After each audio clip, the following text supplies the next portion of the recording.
now that Biffy's approaching, you can see that she's quite focused on him. Zena, yes. And everything that I was just doing when there was no dog around, I want to do now when there's a dog present. Zena. Zena, yes. Good girl. Zena, yes. Good girl. Very nice. Zena. Zena, yes. Very, very simple technique. I say her name, I walk a couple steps back and I give her the food. You see Biffy in the distance. Zena, yes. Good girl. Good steps to teach a dog while they're at the shelter, work on some engagement training and to be focused more on me and the games that we like to play, yes.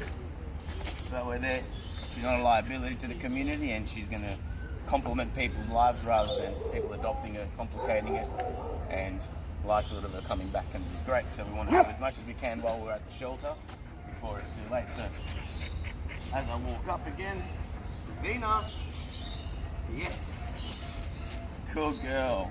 Very basic technique, but you'll see how that's going to work in our favor. Yes, because now you can see that she's looking in my direction. She looks at Biff. Zena, Zena, yes, good girl. I can use a little bit of pressure on the lead as well. I put the pressure on Zena, yes, and I release the pressure when she looks at me, and then I further reward her. So using that negative reinforcement can help.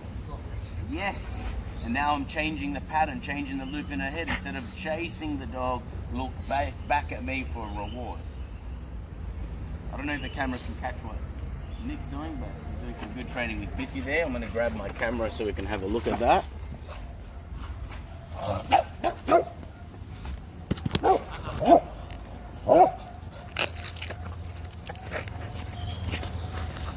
Zena, yes.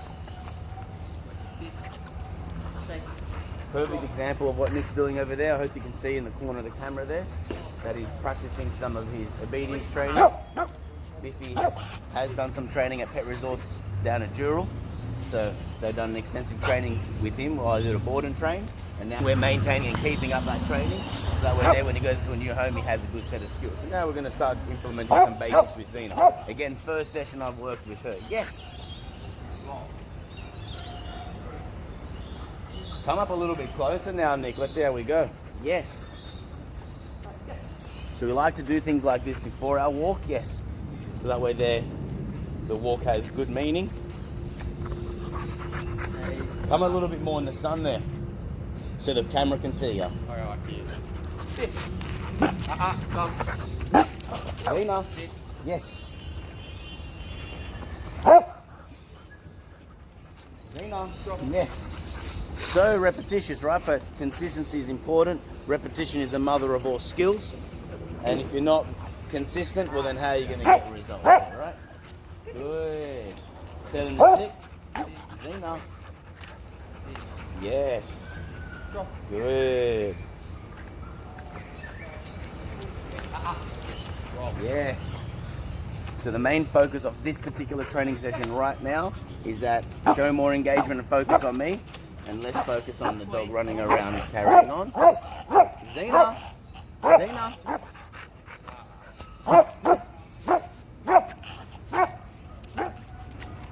Yes.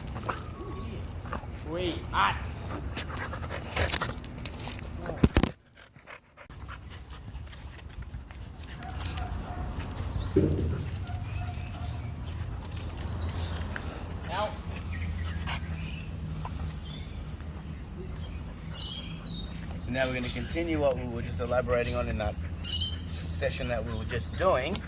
Yes. Good girl. Is that Biff's now playing tug with Nick.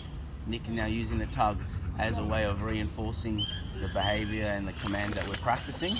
The good thing about this is that it brings him into a higher level state of arousal and excitement, which then means it's more activity, which then means Zena is more likely to react. So as I was just practicing that technique before, yes. See how now she's barking and she's looking at me. She's going, what is an alternative? Yes. Now, even though she's barking and I'm rewarding her while she's barking, I'm not too phased about reinforcing the barking because we can stop that over time. All I'm going to do now Zena.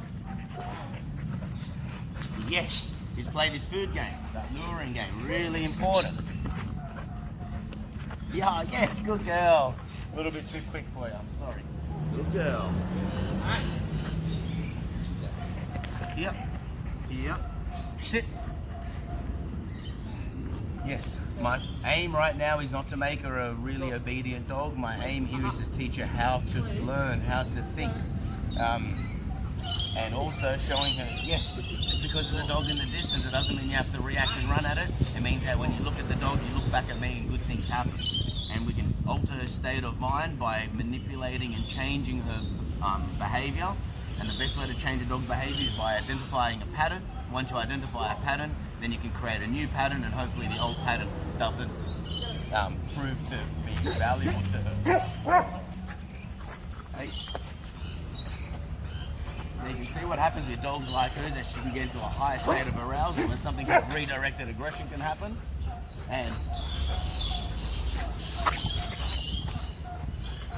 not too close, bro. Yes. To manage the situation, because now she's getting frustrated, she's biting on the lead and trying to bite my hand. Yes. And you can see this with dogs that get into a high level of arousal. If you touch them on the collar or if you put too much pressure on their lead, they're going to react back onto your leg, back onto your hand. So you've got to really be careful about the redirected aggression.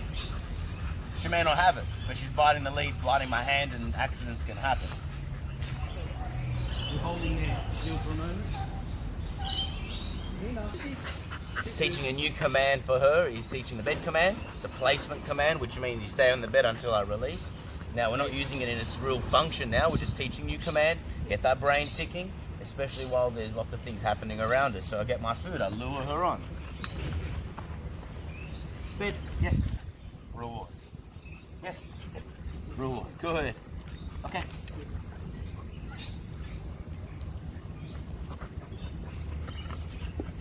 Bed. Yes, good girl. Okay. Very nice. Yep. Bed.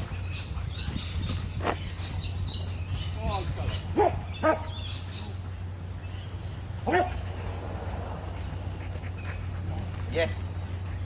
Good girl. Sit. Yes. These are the sort of things that, the reason why I'm putting the video out here, of course you can practice this with your own dog, of course. However, this is good for those people in the shelter organisations, rescue organisations, places where you've got lots of dogs and you've got helpers, people that can help out, dogs that are reactive. Yes, we want to be able to show them how to harness that energy, teach them impulse control, teach them how to follow a human and how to use the leash appropriately.